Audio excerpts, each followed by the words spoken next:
What would it take to lift Dalhousie University into the ranks of the world's greatest universities?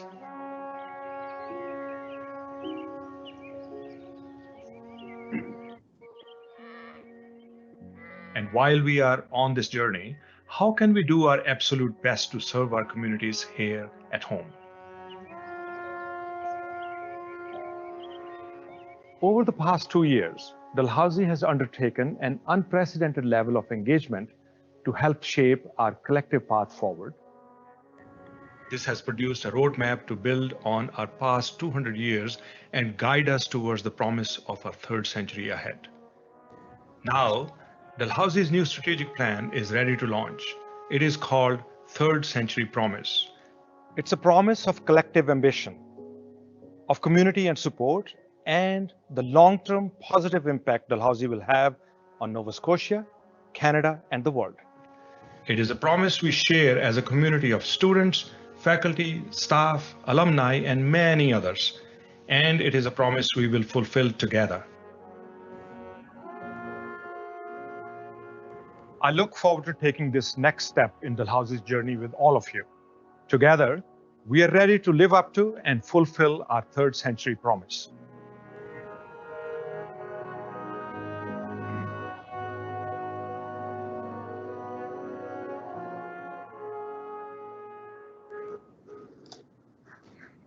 Good morning, everyone. Welcome and thanks for joining us today. My name is Laurel Monroe. I'm the Director of Communications and Public Relations with our Communications Marketing and Creative Services unit here at DAL, and I will be your moderator for today's event. I would like to begin by acknowledging that Dalhousie University is located in Mi'kmaq, the ancestral and unceded territory of the Mi'kmaq. We are all treaty people. And I want to acknowledge the histories, contributions, and legacies of the African Nova Scotian people and communities who have been here for more than 400 years. We recognize the past few weeks have been an incredibly difficult time in our nation. We understand that hearing about and dealing with multiple painful and traumatic events can be hard to bear. So please remember to offer compassion, understanding, and support to our community members who are hurting, and know that there are supports available if you need them. Today we're here to launch Third Century Promise, Dalhousie University's new strategic.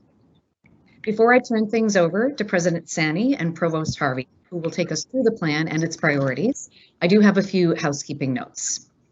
For those who would like to use closed captioning, you can access this via the CC icon on the bottom right corner of your screen.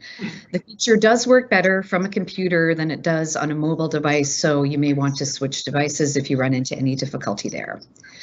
And following the conclusion of the presentation today, which should last roughly about 35 minutes, we will open up the Q&A function of Teams Live, and we will try to answer as many of your questions and take as many comments about the plan as we can in the time we have remaining.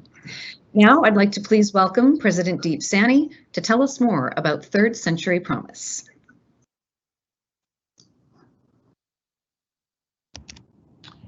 Thank you, Laurel, and welcome everybody. This is an exciting day for Dalhousie University as we launch Third Century Promise, our new strategic plan. This morning, Frank and I will provide only a high-level snapshot of the plan. The complete plan document will be available immediately following this event at dal.ca/strategic plan. It has been a long process to get to this point, a process that began before I arrived at Dalhousie and which, like so many other things, was significantly affected by the COVID-19 pandemic. But through it all, the plan we have and the plan we will be reviewing today, and which our Board of Governors approved earlier this spring, remains your plan. It is grounded in your hopes, dreams, aspirations, and ambitions for Dalhousie. In its priorities and actions, we hope you will see your contributions to the planning process through your survey responses, planning sessions, learning circles, and self-study teams. Our university community has conceived and shaped this plan together over the past 2 years. Therefore, it is an expression of our collective ambition. It is a shared plan that builds on Dalhousie's past, embodies the potential of our present, and will help shape a path to even more inspiring future. We have called the plan our third century promise. It is a title that reflects the plan's long-term vision, that the progress we will make together over the next 5 years will accelerate Dalhousie's ascent towards a much higher level of achievement, inclusion, service, and impact in its third century ahead. The promise, the word promise in the title, has a dual meaning. It is about the potential Dalhousie's future holds, and at the same time, it is also about the commitments we make to one another, to our students, to our academic mission, and to the communities we serve. It is our promise to give our collective best, to continually push the limits, to ensure that opportunities and benefits are equitably available and attainable, and to rededicate ourselves to the level of to be the lever of economic and social uplift of our diverse communities. The leading edge of this promise is excellence in everything we do, but excellence that is also simultaneously and demonstrably inclusive. The true institutional excellence is unattainable unless it equitably fosters opportunities for every member of Dalhousie and the communities we serve. That means relentlessly striving to eliminate barriers to full participation, belonging, and success. We also flourish or fall with the fortunes of the communities we reside in. It is both in our self-interest and in our social duty to do our part to strengthen the province and our region.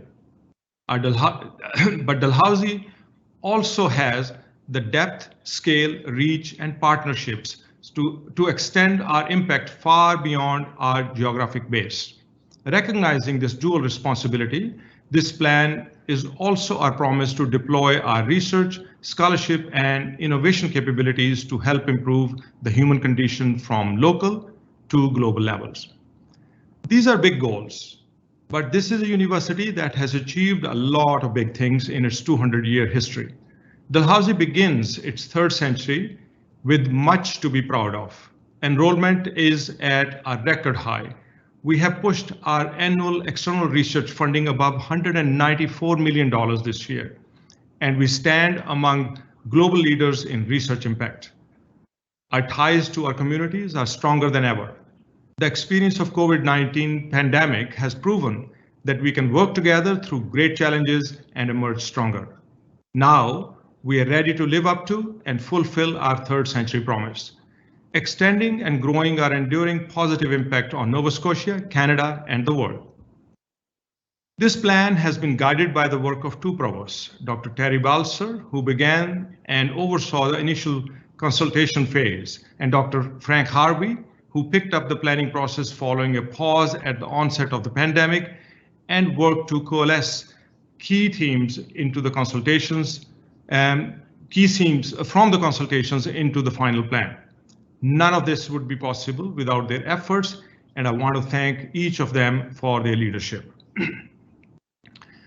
Before we look to more detail at the plan, I would like to invite Dr. Harvey to share some highlights of how our third century promise came together.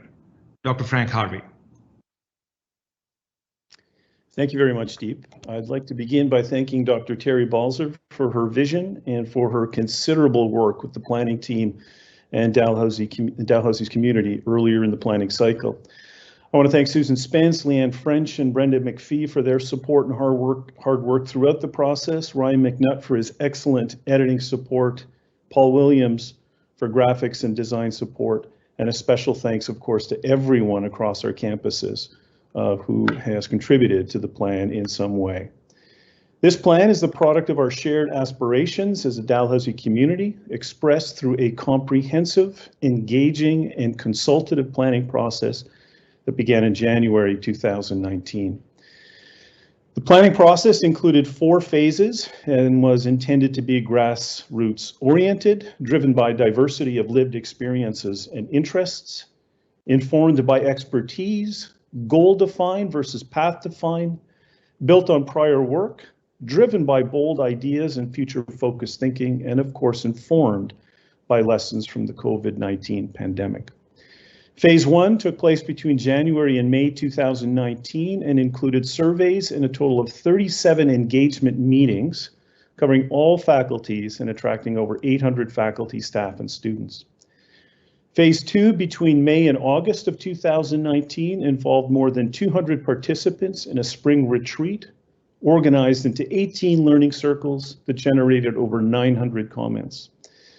Phase 3 between September of 2019 and March 2020, more than 180 participants were involved in a fall retreat with 8 self-study teams delivering thought papers on 8 significant strategic themes, including our research future, culture and climate, campus health and well-being, the future of teaching and learning, student experience and success, sustainability and environmental responsibility, internationalization and global engagement, and Dow's purpose and social responsibility. When COVID hit in March of 2020, we decided to extend the previous plan by a year to give us some time to focus on the crisis.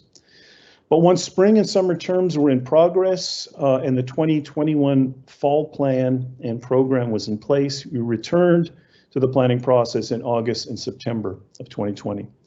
Between September and October, we began working through volumes of consultation notes and materials, self-study reports, and we produced a very rough draft of the pillars, the principles, the priorities, goals, and objectives. Between October and November, the planning team shared the rough draft with DEEP, and we began working on refining the pillars, the narratives, the values, and the action items. And between November and December, we started sharing the draft plan with the leadership teams across our campuses in the 4th and final phase. Those leadership teams included the Provost Committee, Dean's Council, the DSU Executive, Provost Executive, Executive Council, Senate and Board officers, and the Dalhousie Research Advisory Committee. Of course, it would be impossible to include all excellent feedback, insights, and recommendations that emerged from the consultations or that were noted in the material compiled through our comprehensive community engagement or the recommendations that were identified in all of the recommendations identified in the 8 self-studies. This plan is essentially our best effort to synthesize the essence of the many priorities and compelling ideas brought forward over the past 2 years. But there is nothing in this plan that precludes the opportunity to engage the many excellent ideas emerging from the consultations and the self-studies. Now, I'll speak in more detail about our implementation plan in a moment, but first what I'd like to do is send it back to DEEP for details on the strategic pillars. Thank you.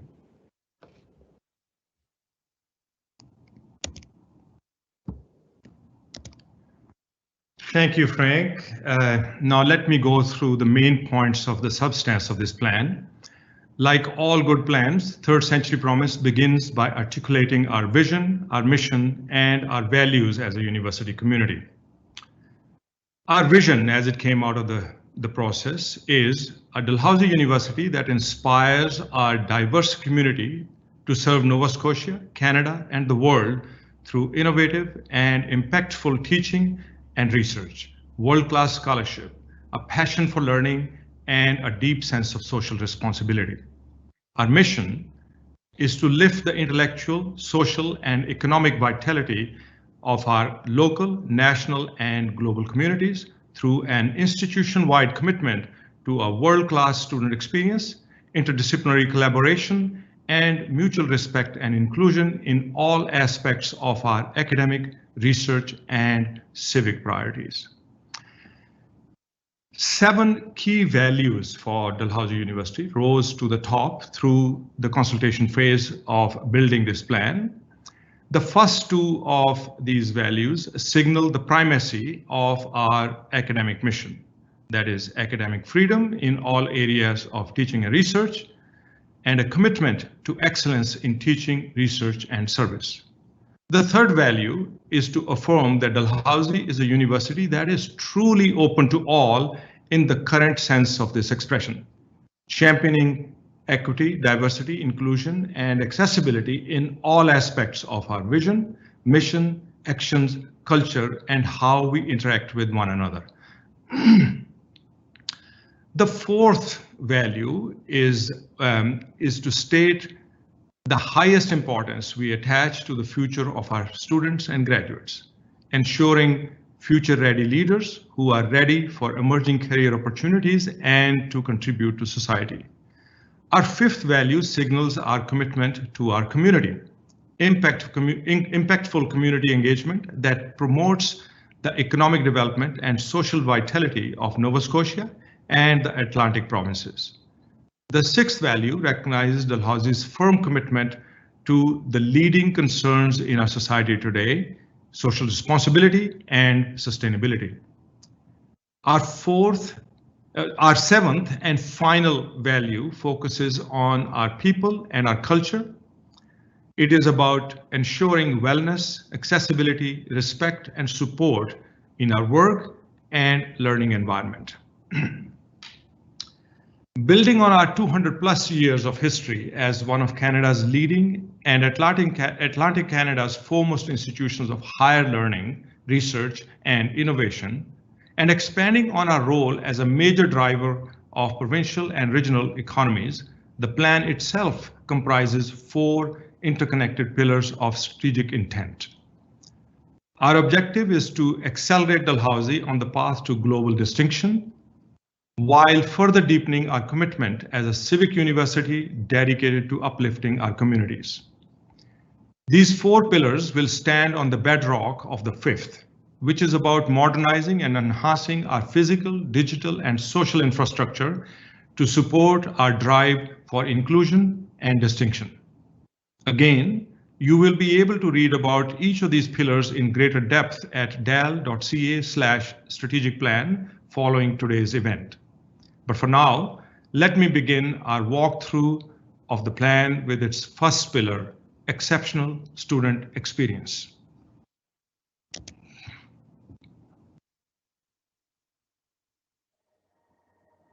Our students are the foremost reason why Dalhousie is here. Their achievements drive our reputation and our legacy. Their success is our success. Students have Dalhousie connections stretching back generations. Others may be the first in their family to attend university. They come to campus from across Canada and around the world. They all deserve the best possible academic experience in and out of the classroom. Dalhousie is known for the excellent quality of our education, but it's time to aim higher. To make Dalhousie Canada's most student-centered, research-intensive university. To become one of the top-ranked schools in the world in offering students a transformative learning and life experience. A student experience that's truly exceptional. That's our promise. That's our promise. That's our promise.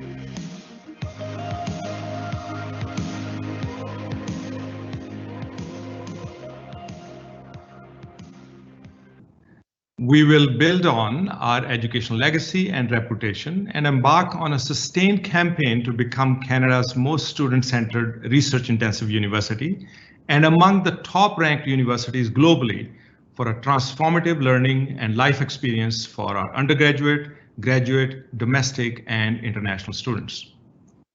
In addition to sustaining our strong commitment to excellence in-person teaching, we will introduce more flexible learning models and options, expand co-curricular opportunities, and integrate online technologies to enhance and modernize our student experience. We will carefully consider the attributes, knowledge, and skills Dalhousie students should exhibit, commit to curricular renewal, and reward excellence in curriculum development, program innovation, and delivery. We will also deliver excellent student support programs and services that reflect evolving student needs and identities by integrating diversity, equity, inclusion, and accessibility into systems, policies, and practice. Building on our value and aligning with government policies and priorities, we will intensify our efforts to expand and diversify our student body while ensuring we have the resources to provide the necessary supports for maximizing retention and student success, turning Dalhousie into Canada's leading universities in having a national and truly international student community. Through the action items under this pillar, we will ensure an exceptional student experience for all who choose to study at Dalhousie. Our second pillar is about those who work at Dalhousie and how we ensure inclusive excellence in everything we do.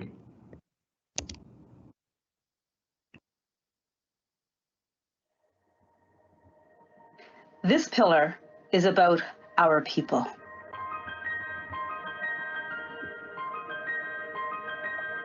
We know that everything we achieve at Dalhousie is a result of the hard work and big ideas of our people.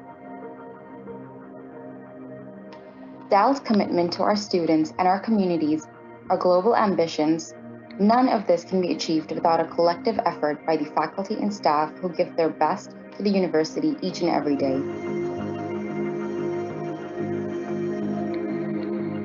It's about excellence, but it's also about prioritizing wellness and respect, about nurturing talent and growing careers. This will involve us eliminating barriers so that we can become the national leader in equity, diversity, and inclusion, as well as accessibility. That's how we make Dalhousie people-focused at every level of the institution. A thriving community of faculty and staff where everyone belongs. That's our promise.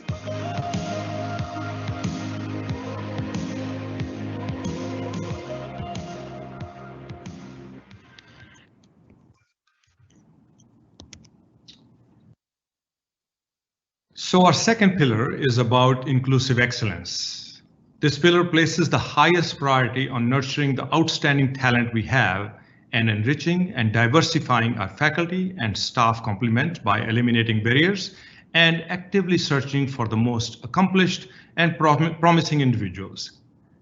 In this pursuit, we will place particular emphasis on African Nova Scotian and Mi'kmaq communities. Through our collective effort, we will ensure Dalhousie remains an employer of choice, a national sector leader in equity, diversity, inclusion, and accessibility, with our people strongly committed to and engaged in supporting the university's core mission of exceptional education, research, and service. Our commitment to setting a high benchmark for attracting and nurturing talent will be informed by accountability measures at all levels, with a focus on recognizing the contributions of our faculty and staff. And we will prioritize advancing the work of Dalhousie's diversity and inclusiveness strategy, Indigenous strategy, and African Nova Scotian strategy. We will take concrete steps that reflect Dalhousie's commitment to an anti-racist culture and work towards meaningful representation targets for equity-deserving groups on Dalhousie's leadership teams. That's what inclusive excellence looks like for Dalhousie.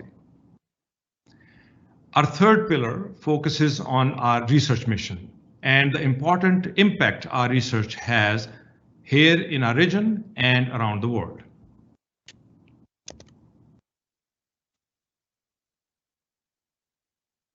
Dalhousie researchers are scholars, innovators, and entrepreneurs with an impact stretching to all sectors of society.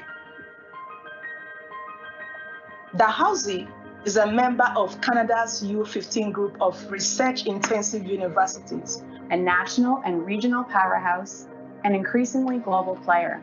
We provide students and researchers with a platform to forge new frontiers in knowledge and innovation. We are ready to take that platform to the international stage.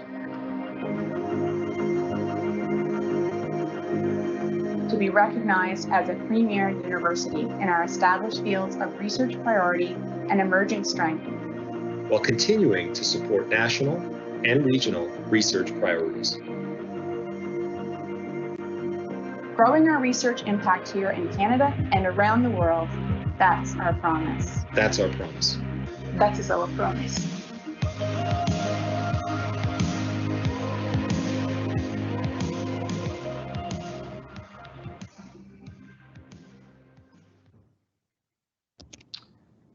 So the third pillar of our new plan seeks to strengthen Dalhousie's position on the global stage as a premier university in our established fields of research priority and our emerging strengths, as outlined in our research strategic direction.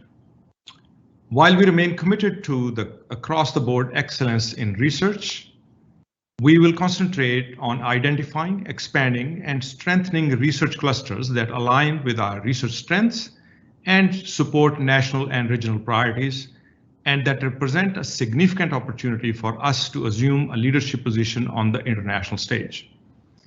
By supporting international partnerships, identifying and attracting increased funding from a variety of sources, and focusing on graduate student support, we will enable our researchers to apply their expertise to addressing the world's most pressing problems.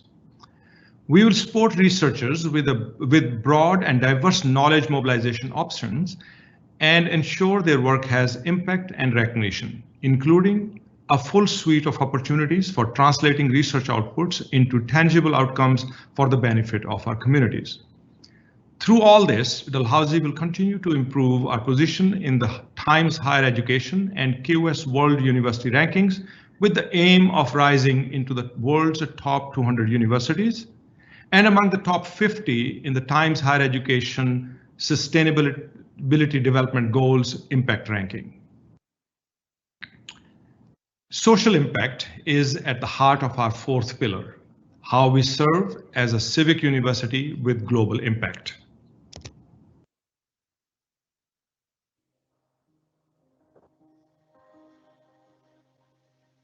What does it mean to be a civic university?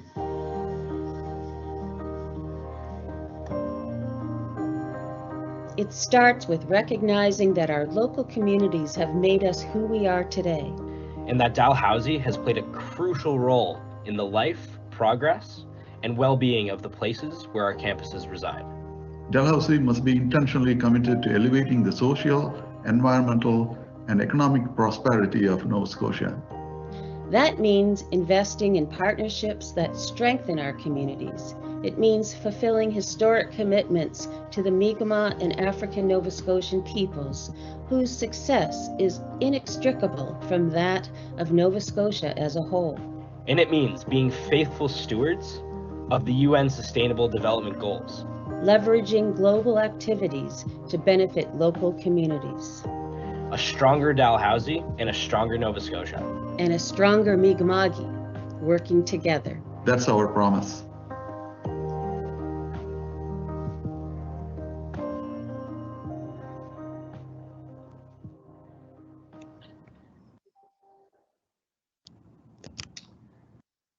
So let me say a few words about this fourth pillar of our strategic plan, the civic university. The success and prosperity of Dalhousie and Nova Scotia are inextricably intertwined. Our strategy and ambitions on the global stage must simultaneously be a project to elevate the social, environmental, and economic well-being of our province. In this plan, we aim to make Dalhousie's commitment to a positive impact for Nova Scotia even more intentional. Building on our history of service and inspired both by the UK's network of civic universities and by the land-grant tradition of public universities in the US, Dalhousie will forge deep provincial partnerships rooted in shared challenges and opportunities. Our objective is to ensure that a stronger Dalhousie also builds the strength of Nova Scotia, and that a thriving province is the foundation of our emergence as a top global university. Dalhousie will establish a framework for intentional impact built upon shared priorities, established with our government and our partners. In pursuing this vital goal, Dalhousie has a particular obligation to the Mi'kmaq, on whose unceded territory we live and work, and to our African Nova Scotian communities. Our aspirations as a university and a broader society cannot be achieved without the full participation of these historically underserved communities. Through this framework, we will create a foundation on which drivers of our emergence as a top research university are mapped onto drivers of economic and social prosperity, and from which mutually reinforcing programs and initiatives are planned. That is how we affirm our commitment and our impact as a truly civic university. The fifth and the final pillar of our strategic plan is the bedrock that supports the previous four, the infrastructure that supports our drive towards inclusion and distinction.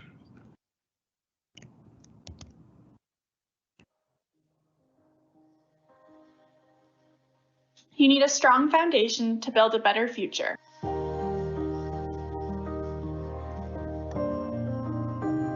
In Dalhousie's case, that infrastructure is much more than bricks and mortar.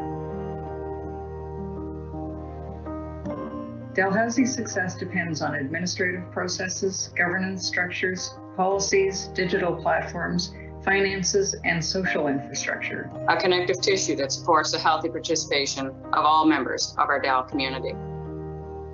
Dalhousie is ready to review and modernize all aspects of our infrastructure, physical, digital, social, and otherwise, to ensure it supports our mission, ensures well-being, and helps us achieve our full potential as a university.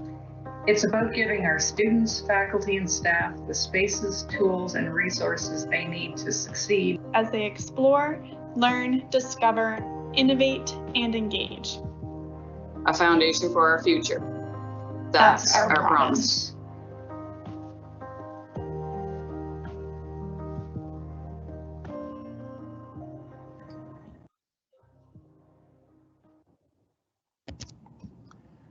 The modernization of our infrastructure is essential for our productivity and well-being, and to achieve the full potential of our faculty, staff, and students to explore, learn, discover, innovate, and engage.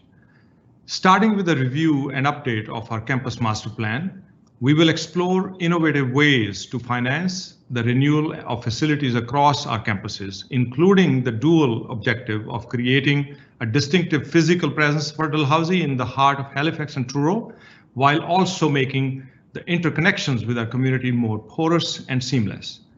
We will continue to pursue the highest standards of environmental stewardship and resource efficiency in our physical facilities, processes, and actions. We are committed to a robust, comprehensive, and tailored digital strategy for Dalhousie.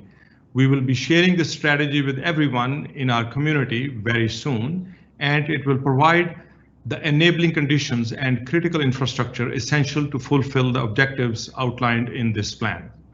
Finally, to achieve our current and emerging priorities and avoid crises affecting the higher education sector, we will ensure effective governance and management structures, efficient and sustainable financial models and processes, and a keen attention to carefully managing our resources. So there you have it, 5 pillars of intent and action. That's our third century promise.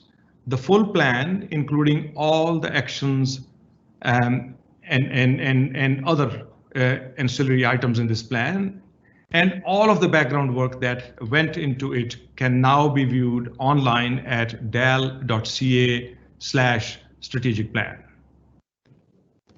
As excited as we are to have the plan out in the world, we are even more excited about the work to bring the plan itself to life. Before we get to your questions, I'm going to pass on the mic back to Frank to tell us more about what it is that lies ahead for the implementation of this plan. Frank, over to you. Thank you very much, Deep. Yeah, we are currently working on an integrated implementation plan. That implementation plan is designed to be sustainable, collaborative, aligned, and change ready. Sustainable in the sense of building an institution-wide and coordinated planning culture to make it durable, to facilitate progress across the strategic pillars, but to do so by connecting multiple layers of excellent strategic work unfolding across Dalhousie's campuses. So it's designed to connect the Dalhousie strategic plan to Dalhousie's strategic research plan and research clusters, to the new digital strategy, connected to faculty and unit strategic and research plans, and to connect it to faculty and unit campaign plans connected to our comprehensive campaign. It's designed to be collaborative, to engage and empower stakeholders to feel invested in the success of the strategic plan. It's designed to align efforts across the institution, to connect planning with resources and clear measures of progress. And it's designed to be change ready, to respond to changing environments, successes, and emerging challenges, to allow for adjustments when required, changing leads, for example, or adjusting focus on specific priorities or shifting resources. COVID was a really good illustration of a crisis that compelled us to shift priorities and resources to manage the pandemic. Each pillar will have one or two executive sponsors who have authority and responsibility for the strategic area, and they will identify leads responsible for implementing and collaborating across strategic actions under each pillar. And each action item will also have one or two strategic action leads responsible for planning and oversight. The planning timeline will align with Dalhousie's budget cycle to ensure financial support for our priorities, and of course, oversight of the strategic plan as a whole will rest with the president. Next steps will include defining our charters for each of the pillars, identifying project goals and specific action items associated with the pillars, and of course, identifying KPIs and metrics in the form of developing a dashboard to keep track of progress and connections across campus with other plans. And we intend to reconnect with our community in September with some direction on action items and outline how we'll achieve progress on some of the long-term objectives outlined throughout the new strategic plan and 5 strategic pillars. Laurel, over to you. Thank you very much, Frank, and thank you, Deep, as well. Shortly, we are going, we've opened it up actually to your questions, and the questions and discussion will begin in just a moment. So while there are a lot of topics we could discuss today, we do ask that you please keep your questions and comments focused on the strategic plan and its implementation. Just being respectful of our limited time together today, we will be prioritizing those questions to ask our senior leadership team today. And we will have another community check-in in the future where you will be able to ask all of your questions on any topic that you like. So in addition to Deep and Frank, available today to help answer your questions are a few other members of our senior leadership team, including Vice President Research and Innovation, Alice Aiken, Vice President Finance and Administration, Gita Kulzicki, Vice President Advancement, Peter Fardy, and Acting Vice President Global and Government and Global Relations, Matt Hebb. Now, I see there are a few questions in the chat. So let me have a look here. So the first question, I believe, is regarding the campus master plan. So Deep, I think I'll direct this one to you. It's from Mary Jane. Regarding the campus master plan, now that there are flexible work options in the future, are there any considerations to renovating office space into much needed teaching space rather than building new? Deep, over to you. Thank you, Laurel, and thank you, Mary, for that very interesting question. The question that's so relevant for the times we live in. My short answer to that is yes, that we're going to be looking at the space use on our campuses in a whole new way in this master plan. But let me invite our Vice President Finance and Administration, Gita Kulzicki, to give further details on this. Thank you very much, Deep. We are, in fact, working at that right now. We are looking at the Henry Hicks building as a pilot to look at new ways of work and new ways of using space that will help post-pandemic in terms of looking at what is possible in better use of our space, and from that be able to leverage broader efforts. And that is in addition to the broader project that we will take on, I think, next year, of our campus master plan and a master landscaping plan. Laurel, back to you. Great, thanks very much for that, Geeta. Frank, I'll send the next question to you, and it is from Karen. Is there space for truly transformative change toward respectful relation and self-governance in the form of Mi'kmaq and African Nova Scotian co-leadership, including at the highest, oh, sorry, my screen just jumped around there. Sorry, including at the highest levels. For example, co-governance and co-management or co-stewardship at various administrative levels. Frank, over to you. Thank you very much, Laurel. Excellent question. One of the priorities that we've had throughout the planning process, building on the success of the 5.2 initiative embedded in the previous plan, was to make it very clear that all of our EDI priorities, including our outreach to Mi'kmaq communities and ANS communities, is to be absolutely sure that the plan prioritizes EDI throughout each of the 5 pillars, including the final pillar in relation to social infrastructure. My quick answer, brief answer to your question is absolutely. I'm not entirely clear on the mechanisms through which we could explore the options around co-governance, but I would be certainly open to those discussions. Some of the work being done by the Indigenous Advisory Council and the African Nova Scotia strategy, I think will lead us in that direction. We certainly have much more to do, but those are all legitimate questions and now prioritized with respect to answers in the form of the strategic plan.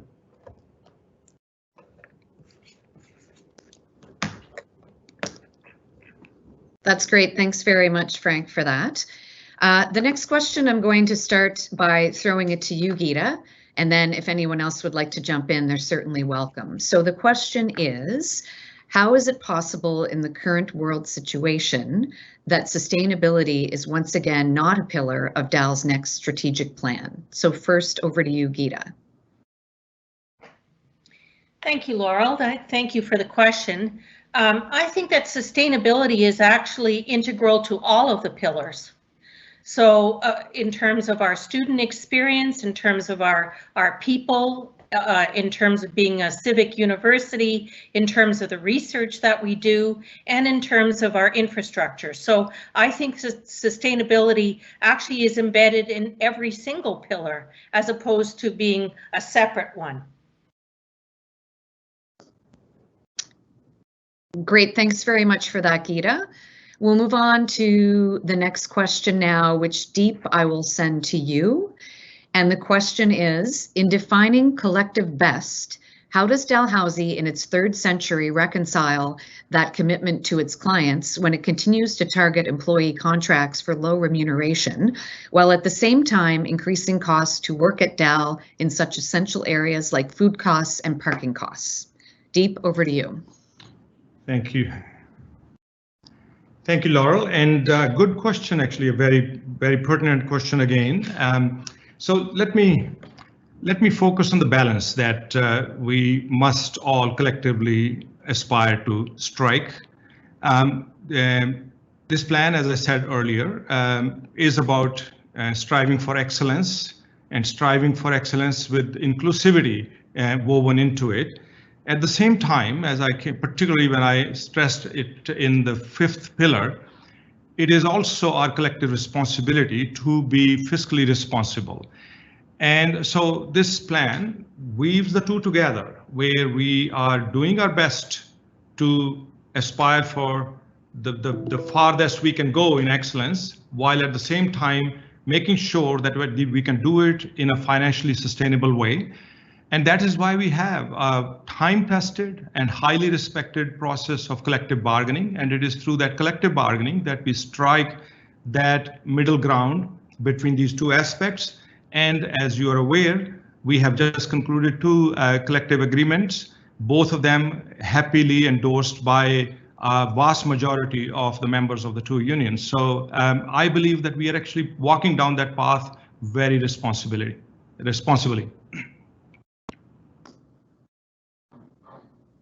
Thank you very much. Thank you very much for that, Deep. And Frank, I will send the next question your way. And the question is decolonization a priority for the university, and how does it fit into the plan? Frank, over to you. Thanks very much, Laurel. A brief answer is absolutely. I so look forward to everybody actually working their way through the plan, and you'll see exactly what I mean when you work through the strategic pillars and the focus on priorities underpinning our commitment to teaching and learning and curriculum reform, our commitment to research, in fact, the recent appointment of an Indigenous research advisor, our commitment to community outreach, our very strong commitments through the pillars to, again, our African Nova Scotia strategy and to our Indigenous communities and community engagement on Indigenous issues. It is a solid, community-oriented, EDI-embedded plan that I think prioritizes many aspects of decolonization that the university is hopefully going to address over the next 5-year cycle as the plan unfolds. Thanks, Laurel. Great. Thanks very much, Frank. And Deep, the next question will come your way. And the question is, could more be said about the independent external review of governance and administration mentioned in Pillar 5? Deep, over to you. Thank you, Laurel. Yes, of course, yeah, more can be said. So this is about a university that's been around for 203 years now, and it is normal for institutions to periodically review if we have the right structures and processes in place for us to deliver on our strategic objectives. And as far as the administration is concerned, we are constantly reviewing how the administration structure, and there are components of our administrative structure that are being reviewed as we speak. For example, we have a new provost, and it is being looked at right now as we speak about how best to structure that portfolio under the new leadership to deliver on the promises embodied in the third century promise.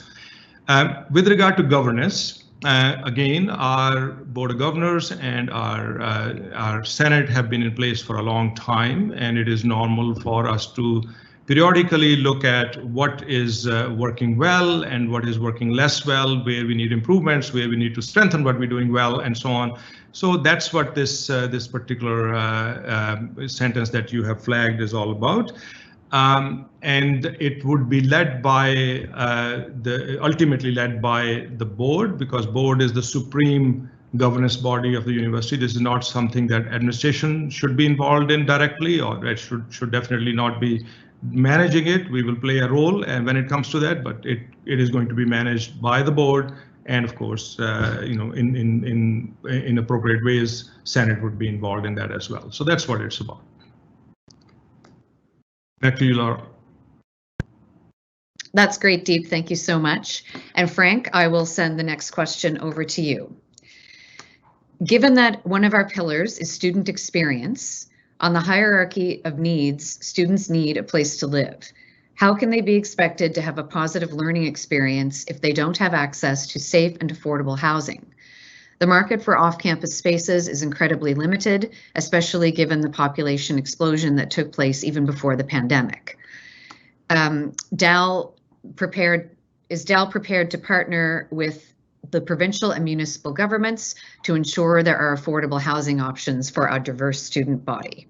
Frank, over to you. Thanks very much, Laurel. Great question and perfect timing. In fact, the Verity Turpin, the Vice Provost Student Affairs, and her team are engaged in finding a student housing advisor to address those exact questions and provide the kinds of supports that students need for all of the reasons outlined in the question. We're constantly engaged with the province on a variety of the province on a variety of different issues. And Madhab, our VP Government Relations, has a list of priorities that we're focused on, and to the extent that we can have any impact on provincial and municipal decisions with respect to housing, to the extent that that could support our students, we'll continue to explore those options. Thanks, Laura. Wonderful, thanks, Frank. And the next question will go to you, Deep. And the question is, what opportunities will staff have to take part in the execution of this strategy? Deep, over to you. Okay, thank you very much, Laura. Yeah, well, the staff, like faculty, will have a complete involvement in the execution of this plan. There is no plan that can be successful without the involvement of everybody who's part of that plan. And as Frank foreshadowed in the beginning of the question period, that is, that he will be leading the development of an implementation plan. In fact, that work has already started, and that will engage the faculty, the staff, and student leadership, and everybody in how best we can implement the various pillars that are part of this plan. So please stay tuned for that. It is coming, and get ready for involvement. Thank you. Thanks again, Deep. So I'm going to pair a couple of questions together here. We only have a few minutes left, and we want to try and get to as many as we can. And this question is going to go to Frank. How can we achieve equity if the board and executive administrators are anti-union and anti-worker? What about attacking workers' pensions promotes equity? And then part two of a slightly separate question, are we committing to programs and plans to hire and promote more racialized people of color? Frank, over to you. I'll turn to the second part of the question first. The answer to that is absolutely. We've always been committed through our equity hiring policy to ensuring that the highest standards that prioritize equity hires are embedded in every layer of our hiring process. As somebody who has been involved intimately in the selection of several leaders across campus over the last year and on committees in previous years, our HR team takes these issues very seriously, as do every one of our selection committees, and I certainly take them seriously in every one of the committees that I've served on. On the question on pensions, it's a very challenging subject. Obviously, we were embedded in this debate over the last collective bargaining cycle. It is a subject that is fundamentally important to resolve over the long term, and I suspect it will resurface in subsequent bargaining cycles. That does not in any way mean that the university is anti-worker or anti-employee. It's a function of the realities of the budget that we deal with and the implications of not being able to manage that budget over the long term. And as we've seen from other universities across Canada, these are significant challenges that we need to take seriously, and that the board will continue to take seriously, and hopefully working with the faculty associations we'll be able to resolve in future cycles. Thanks, Laurel. Great, thanks, Frank. And I'm just going to skip around a tiny little bit here because a lot of these questions have been addressed by Deep and Frank, I believe, already. There's just a bit of repetition. So, Deep, I'm going to send this next question to you, and then we'll probably have time for one more question after that. So for you, Deep, if it feels like academic excellence is subsumed under student experience, our primary mission, programs, curricula, teaching seems to be missing from the high-level strokes. Can you comment on this? Over to you, Deep. I am trying to understand where that question may have come from. Obviously, there is something missing in the communication, that message didn't come through clear and loud, and certainly Frank and I will go back and look at what we said. But as far as I'm concerned, academic excellence is at the highest level of our priorities. and it is joined together with the student experience. Though the two of them go hand in hand, students get their experience in an environment that is enriched by academic excellence. And academic excellence involves both teaching, learning, as well as research and scholarship. As regards the curriculum, the program development and the curricula and so on, those are the tools we used to get to the highest quality of a teaching learning experience for students. So these are the paths to that academic excellence we spoke about. So frankly, I see it at the very top of the priorities, and it actually figures in the titles of the two pillars, that at least the first two pillars, and then repeats itself in various ways in the other pillars. Thank you, Laura. Back to you. Thank you, Deep. And we do just have time for one more question. And Geeta, you are the lucky recipient of this question. It'll be coming your way. So the question is, given the old and sometimes historically protected buildings Dalhousie owns, how does Dalhousie plan to address issues in physical accessibility for all staff, faculty, and students? And how will this in turn be also rolled into non-physical accessibility issues for persons with disabilities on campus? Geeta, over to you. Thank you for the question. We will need to work through that over a period of years. The person asking the question is absolutely right. We have historical buildings, and it will take us a period of time to work through how we make them accessible. In terms of our accessibility plan, we have done an audit of our physical facilities that in terms of understanding what we need to make them accessible, that's certainly a first step. And it's part of a broader effort on accessibility. So there are other groups working at DAL that are addressing all the other various aspects of accessibility. We know there is legislation that's been passed, and looking out for most of the next decade, we'll need to be working on it. And I think we'll approach this in an integrated manner, meaning that as we update a building, at the same time, we'll address what we need to do to make it accessible for people. And so it'll be a lot of work over a lot of years, and obviously a fair bit of finances as well. We need to think about outside our buildings as well. What do we do to make our grounds accessible? And that too will be part of both the campus master plan, the landscaping plan, and our plans moving forward. Back to you, Laurel.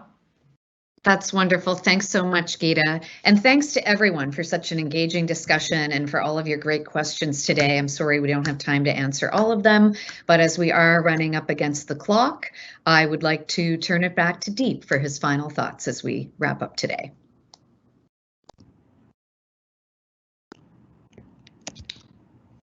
Thank you, Laurel, and thank you, Frank, and our VPs here today, and of course, everyone who joined us for this event. Thank you very much. A reminder that the full plan can be now found at dal.ca/strategic plan, and we will be sharing that link with everyone following the conclusion of this event. Let me close with a note of thanks and appreciation. This has been a challenging year, and I know how hard it is to look at the future when faced with very immediate and urgent challenges. That so many of you in our university community have devoted so much time to this strategic planning process shows your commitment, your character, and above all else, how much you care about this great university and the work we do together. Let me say that let's get together and make sure that we continue to celebrate our achievements.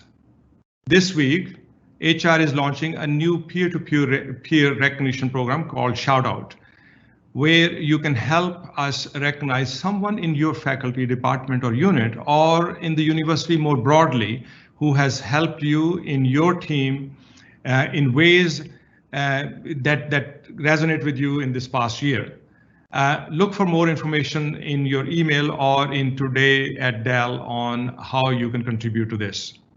So to conclude, let me say that we are all stewards of this plan and of our mission, I am so grateful to have all of you with us as we set the course to even greater heights and as we live up to and fulfill our third century promise together.